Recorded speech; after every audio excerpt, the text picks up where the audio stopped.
Selamat malam Tribuners, senang sekali saya Mesya Marasabesi bisa menyapa Anda kembali di Tribun Ambon hari ini edisi 14 Oktober 2024. Di mana sejumlah informasi terbaru dari Kota Ambon dan sekitarnya akan kami hadirkan untuk Anda. Kita mulai dengan berita pertama. Rusak spanduk kampanye tim hukum 2M lapor pendukung JAR AMK ke Bawaslu. Tim hukum pemenang kampanye koalisi atau PKK Maluku Maju, Murad Ismail dan Michael Watimena atau 2M, melaporkan Lexi Watimena yang diduga merupakan pendukung dari Jeffrey Apoli Rahawarin atau JAR dan Abdul Mukti Keliobas atau AMK. Tim hukum PKK 2M Dudi Sahupala mengatakan hal itu lantaran yang bersangkutan diduga telah merusak alat peraga kampanye atau APK berupa spanduk milik Murad Michael. Dijelaskan aksi tersebut telah mencederai marwah demokrasi di Maluku. Langkah yang ditempuh lanjutnya merupakan bagian dari kontestasi pilkada yang jujur dan sportif.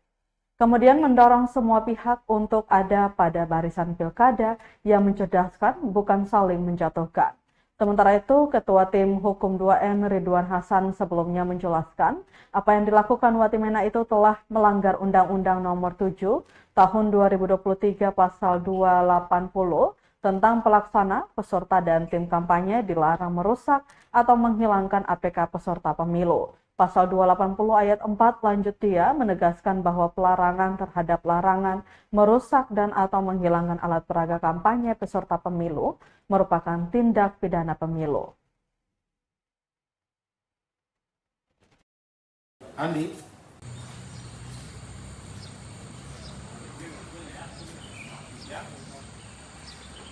Sekwan bilang apa itu Sekwan? Terima kasih. Hari ini tim hukum 2M mengajukan laporan ke Bawaslu dan dengan harapan akan ditindaklanjuti ke Kekumdu terkait dengan pelepasan secara paksa atribut pasangan calon 2M yang dilakukan oleh oknum yang sudah kita tahu bersama, Lexi Watimena. Yang dilakukan oleh tim hukum ini adalah bagian dari bagaimana memastikan bahwa kontestasi kita di pilkada ini adalah kontestasi yang jujur, kontestasi yang sportif, yang mendorong kita semua untuk sampai pada satu kesimpulan bahwa pilkada ini haruslah pilkada yang mencerdaskan. Kita akan terus kawal terkait dengan pelaporan ini. kita gugatan perdata, maka saudara Lexi Watimena harus berhadapan dengan masalah perdata dan kita tuntut ganti kerugian. Ya, itu masalahnya di situ.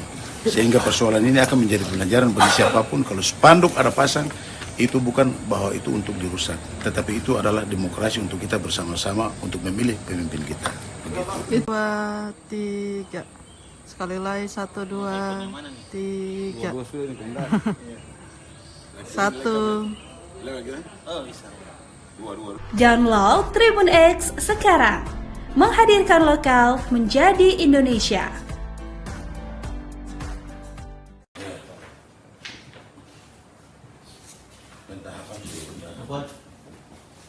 Oke, makasih.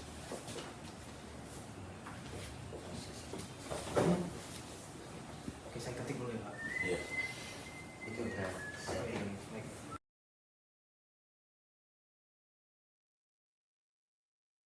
Rusak spanduk kampanye, tim hukum 2M bakal tempuh jalur perdata tuntut ganti rugi. Tim hukum pemenang kampanye koalisi atau PKK Maluku Maju Murad Ismail dan Michael Watimena atau 2M melaporkan Lexi Watimena yang diduga merupakan pendukung dari Jeffrey Apoli Rahawarin dan Abdul Mukti Keliobas ke Bawaslu. Ketua Tim Hukum 2M Ridwan Hasan mengatakan pelaporan tak hanya sampai ke Bawaslu saja terkait pelanggaran pemilu, namun tindakan itu akan dikaji untuk kemudian tim hukum akan menempuh jalur perdata dan kemudian akan dituntut dengan ganti rugi. Dijelaskan tindakan pengerusakan spanduk kampanye 2M membuat pihak mereka mengalami kerugian. Pasalnya untuk pemasangan spanduk di suatu lokasi itu ada sejumlah biaya yang diperlukan. Mulai dari biaya cetak spanduk, pemasangan spanduk, hingga orang yang menjaga spanduk itu sendiri. Menurut Ridwan, dengan menempuh jalur perdata, maka akan menjadi pelajaran bagi semua pihak untuk tidak sembarangan merusak alat peraga kampanye atau APK yang sementara terpasang.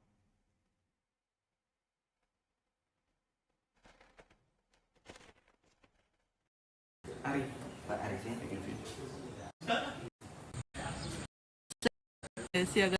Yang terekam itu satu, tapi dia menyatakan nanti balik lagi kalau ada lagi kita lepas lagi, kita rusak lagi.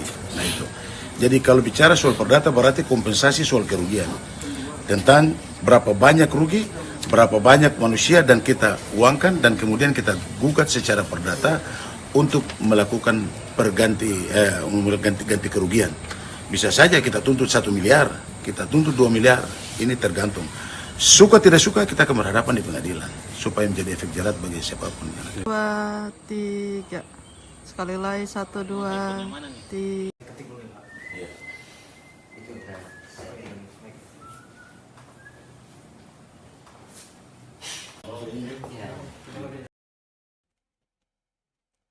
Kita ke berita selanjutnya, Tribuners, ribuan massa konvoi kawal kedatangan paslon 2M di Maluku Tenggara.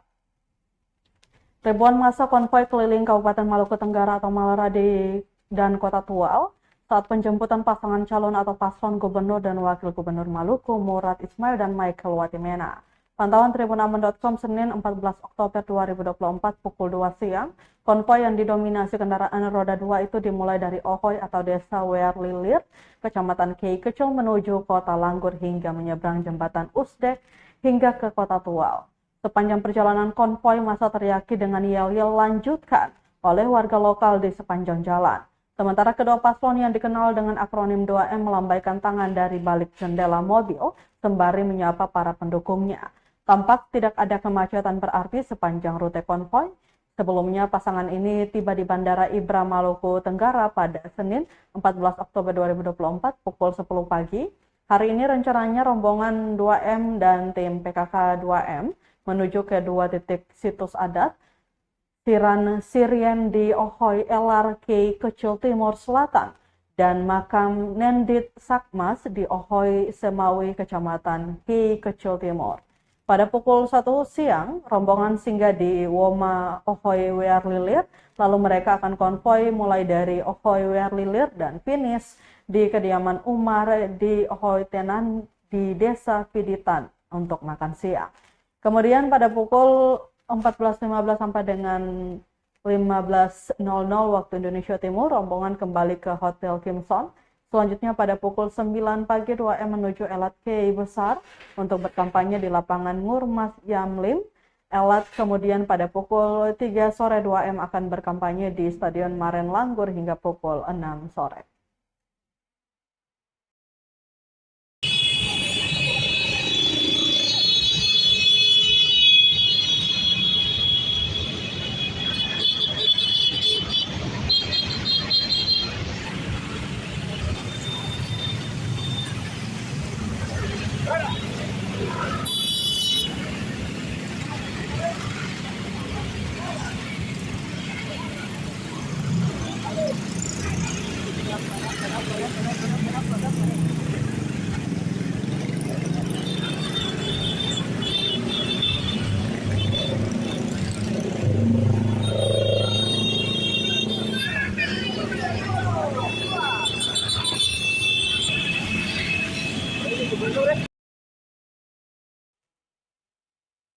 Tribuners, 83 anggota Jamaah Islamiyah di Maluku deklarasikan kesetiaan ke NKRI. Arif sebut jangan ada bullying. Sebanyak 83 anggota Jamaah Islamiyah di Provinsi Maluku menggelar deklarasi kesetiaan kembali kepada Negara Kesatuan Republik Indonesia atau NKRI. Kegiatan ini berlangsung di Aula Asrama Haji Waiheru Kota Ambon dengan nama Bakumpul Orang Basudara, Sabtu 12 Oktober 2024. Dihadiri para petinggi mantan anggota Jamaah Islamiyah atau JI seperti Abdullah Ansori, Ketua Mantik II, Arif Siswanto, Sekretaris Mantik II, Dr. Mustaqim Safa, Bambang Sukirno, dan lainnya. Juga turut dihadiri Ketua Majelis Ulama Indonesia Provinsi Maluku Abdullah Latwapo, Direktur ARMC, dan Kasatgas Wilayah Maluku Densus 88 AT Polri, Kombes Pol Iwayan Sukarena. Salah satu tokoh teras JI, Arif Siswanto S. mengaku selama lebih 30 tahun hubungan Jamaah Islamiyah dengan Negara Kesatuan Republik Indonesia atau NKRI tidak baik. Oleh karena itu, ia memahami jika ada keraguan di masyarakat terkait kembalinya kelompok ini ke pangkuan NKRI. Namun, Arief Siswanto berharap proses pembubaran kelompok JI ini tidak diwarnai dengan tindakan bullying yang dapat mempengaruhi ex-anggota JI. Menurutnya, bullying bisa menjauhkan anggota yang sudah mulai mendekatkan diri kembali ke NKRI. Selain itu, Arief juga meminta adanya pendampingan dari negara kepada para mantan anggota JI, baik dalam proses integrasi kembali ke masyarakat maupun dalam menata kehidupan yang lebih baik. Untuk diketahui, Tribuners, Jamaah Islamiyah atau JI di Indonesia sudah secara resmi membubarkan diri pada 30 Juni 2024 lewat deklarasi Sentul.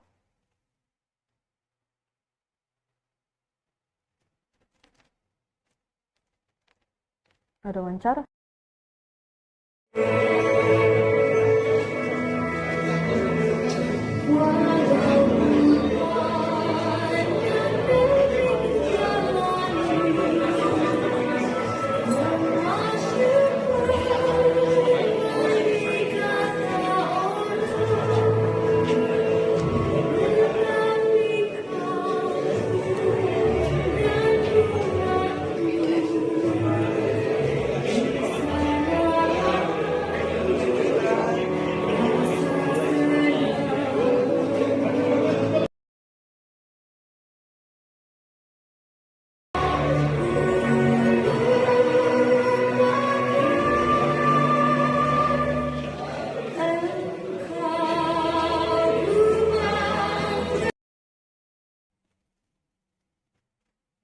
Distrik Navigasi Ambon awasi pemasangan buoy untuk sistem komunikasi kabel laut Labuhan Obi Malut.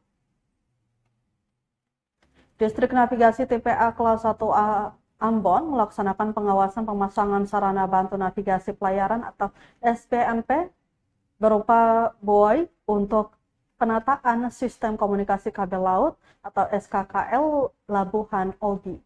Pemasangan SBNP dilakukan oleh PT Telkom dalam rangka memperkuat sinyal komunikasi di wilayah Maluku Utara Minggu 13 Oktober 2024. Langkah ini merupakan tindak lanjut dari Peraturan Pemerintah Nomor 5 Tahun 2010 tentang kenavigasian yang mengamanatkan pengawasan pekerjaan bawah laut seperti pemasangan kabel dan pipa bawah laut kepada Direktorat Jenderal Perhubungan Laut. Hal tersebut disampaikan Kepala Bidang SBNP dan Armada Dr. Kapten Ari Wibowo yang mewakili Kepala Distrik Navigasi Ambon, Insinyur Andi Piardi kepada tribunambon.com.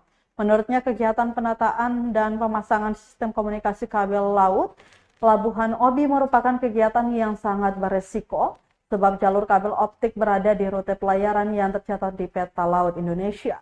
Rute ini menurutnya sering dilalui kapal-kapal besar seperti kapal bulk carrier, Tunda, dan Tongkang, sehingga butuh perhatian ekstra untuk mencegah kerusakan akibat jangkar kapal. Dalam pengerjaan ini, dirinya menjelaskan pihaknya selalu memperhatikan penempatan, pemendaman, dan penandaan kabel laut selama pemasangan. Metode yang digunakan yakni S-lay, J-lay, dan rail-lay agar kabel optik tersebut stabil di bawah permukaan laut. Selanjutnya, pemasangan SKKL ini dianggap lebih efisien dan aman dari sisi keselamatan serta lingkungan. Agar memperlancar pemasangan SKKL, Ditjen Perhubungan Laut Distrik Navigasi Kelas 1 Ambon melalui Kapten Ari mengajak berbagai stakeholder untuk bekerja sama dalam mengamankan sistem komunikasi kabel laut ini, sehingga dapat memastikan aman terutama dari aktivitas pelayaran yang mengancam keberadaan SKKL. Untuk diketahui Tribuners, saat pemasangan sarana bantu navigasi pelayaran, sistem komunikasi kabel laut Labuhan Obi dihadiri dari Distrik Navigasi Kelas 1 Ambon, Dr. Kapten Ari Wibowo, PT Telkom Indonesia, Imade Tisna Jatmika, PT Telkom Minfra, Abdi Prima Tarigan, dan PT Delta Anugerah Bahari Nusantara, Sutio, di mana pergelaran tersebut dilaksanakan menggunakan kapal AHTS Ops Aura.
Kita ke berita terakhir, Tribuners, pembeli sepi, harga ikan di Namlea Maluku stabil.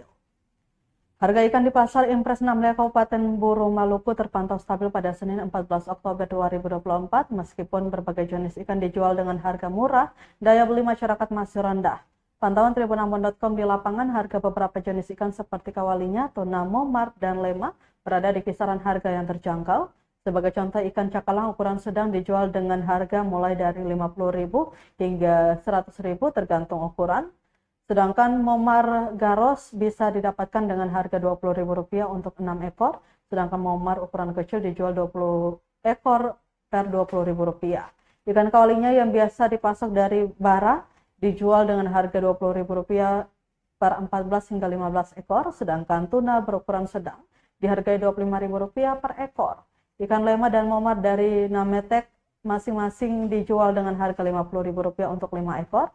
Ani, salah satu penjual ikan, mengatakan walau harga ikan saat ini sangat murah, namun daya beli masyarakat menurun. Menurutnya, stok ikan yang melimpah tidak diimbangi dengan minat beli masyarakat. Di sisi lain, beberapa jenis ikan seperti komu tidak tersedia, namun jenis lainnya seperti lalosi dan ikan batu-batu bisa ditemukan dengan harga mulai Rp20.000 per ekor. Dia menambahkan cuaca yang membaik 1 bulan terakhir membuat harga stok ikan sangat melimpah.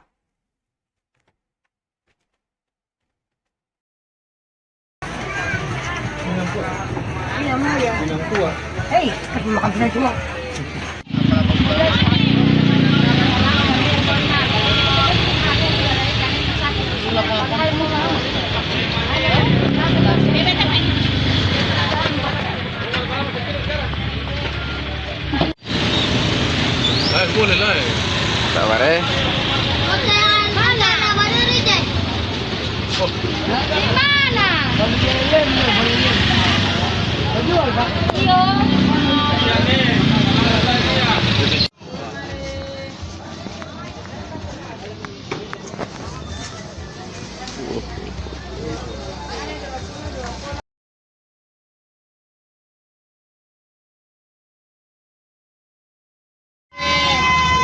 Di sini. Dia sudah jarang kapan?